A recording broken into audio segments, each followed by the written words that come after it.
Well, just recently, President Donald Trump came out and has shown his support for immigration policy, a new immigration policy that comes out. And there are so many people that I'm seeing who are just appalled at this immigration policy. It is a policy that requires 30 points in order to qualify to receive a green card or a visa to come into the United States. And I hear people saying things like, well, my parents wouldn't qualify. They wouldn't have qualified. In fact, they say, I wouldn't qualify. I couldn't come and be an immigrant in the United States, and so this is wrong. Well, I want to go back and give you a little opinion and a little bit of a history. You know, the United States Senate passed Senate Bill 744 in 2013 under President Barack Obama and sponsored by Democratic New York Senator Chuck Schumer. That bill ended the lottery system. You see, prior to a point system, we had a lottery system. That is, there were about 50,000 cards put in, and if you were the one lucky son of a gun, you got to come in. It was completely a lottery-based system. Now, that started in 1990. It ended in 2013 when Senate Bill 744 came about, which was a point system, 100 points that a person had in order to immigrate into the United States. Now I've heard Senator Schumer and all of President Obama's supporters and some who dislike Schumer and dislike Obama, but they just can't stand the thought of Trump succeeding at anything, and they've come along and said, if this is going to be our immigration plan, we need to tear down the Statue of Liberty. You remember the Statue of Liberty, of course, has that Emma Lazarus poem, give me your tired, your poor, your huddled masses yearning to breathe free, the wretched refuse of your teeming shore. Send these, the homeless, tempest-tossed to me. I lift my lamp beside the golden door. Well, tear it down, should we, if we're going to have a point-based immigration system? This comes from the United States Citizens and Immigration Services website. They say, giving a little history on immigration policy, that the first of the immigration policies of the United States was in 1882, the Chinese Exclusion Act of 1882, and then the Alien Contract Labor Laws of 1885 and 1887. I would remind you that the Statue of Liberty came in 1886.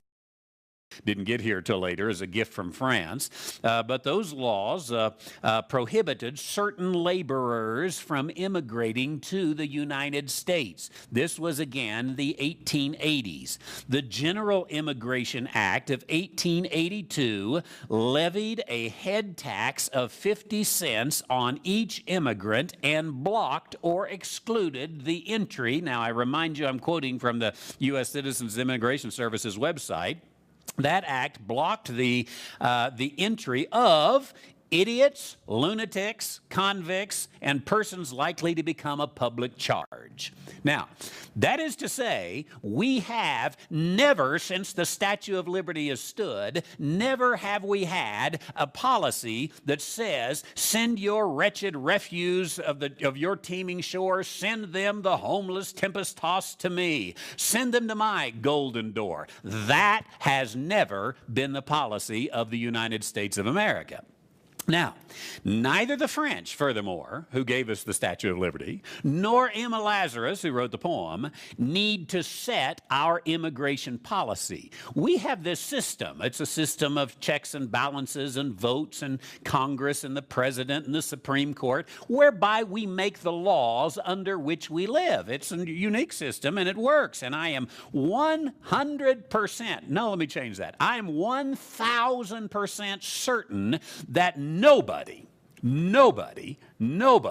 believes that Emma Lazarus's poem should be the extent of our immigration policy.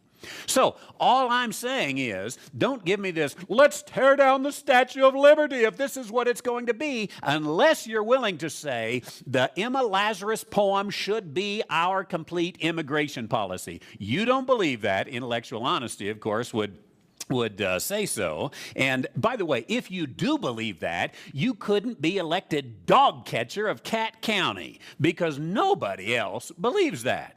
You say, but I wouldn't qualify under this system. Excuse me, I forgot that it's all about you. That's a very me-centric kind of argument, which, you know, you and $5, you can get a cup of coffee, right? And furthermore, if you did qualify, what would happen is a bunch of people with your skills would be on their way to take your job. They would be wanting your job. They would be coming in. Of course, I'm sure that wouldn't bother you because you're so open-minded. It wouldn't be a problem. In fact, likely you'd just volunteer your job, wouldn't you? Or you say, well, my parents wouldn't qualify. But I would say your parents did qualify when they came, or your grandparents, whoever immigrated in. They qualified under the laws of the land at that time, and there were laws of the land at that time. They qualified under the land. You know, America at that time was a growing industrial strength, and it needed men and women to work in the factories across America.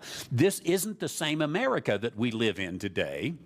And furthermore, when your parents or grandparents came, they learned English. They had to. It was a part of the immigration policy. They became Americans when they got here because that was the attitude of our society at that point. Now, Donald Trump brings out this immigration policy, or he didn't even bring it out. He's just supporting the immigration policy. And Time Magazine had an article that just came out.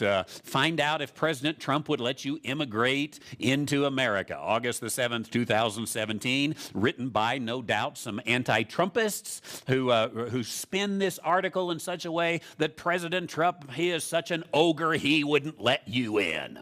Well, is the system that Trump is supporting, is it perfect? It's not any more perfect than Senate Bill 744 that President Obama and Senator Schumer brought forth, but it's not perfect. So please, please, please, please, please propose the perfect system, would you? My hunch is there isn't one. So don't just be against it because Donald Trump is for it. That, my friend, is my opinion.